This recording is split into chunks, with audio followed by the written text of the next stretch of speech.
আসসালামু আলাইকুম। বন্যা পরিস্থিতি এত ভয়াবহ রূপ ধারণ করছে।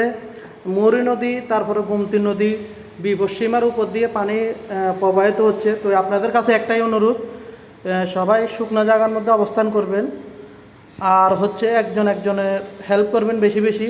যারা যারা শুকনার মধ্যে আছেন, তারা যারা জলের মধ্যে আছে, শুকনার লোকেরা যায়, আপনারা একটু তাদেরকে হেল্প করবেন, তাদেরকে শুকনো অবস্থানে আনার জন্য ব্যবস্থা করবেন। যেভাবে হোক খাবার দাবারের একটু ব্যবস্থা করবেন। সবাই সবার কাজে আসবেন, সবাই সবার পাশে থাকবেন, এতটুকুই অনুরোধ। আর সবাই নিজের প্রতি ধ্যান দিবেন, নিজের প্রতি অবশ্যই খেয়াল রাখবেন। সবাই সবার প্রতি একটু খেয়াল রাখেন, সবার কাছে এটাই অনুরোধ। আমরা প্রবাস থেকে বলতেছি, আমরা তো আসলে কাছে থেকে কিছু হেল্প করতে পারবো না।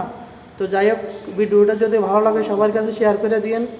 আর যদি কারো আর্থিক সহযোগিতা লাগে, তাহলে আমাদেরকে একটা কমেন্ট বক্সে কমেন্ট করবেন, আর নাহলে আমার সাথে যোগাযোগ করবেন। তো সবার কাছে এতটুকুই অনুরোধ। আসসালামু আলাইকুম।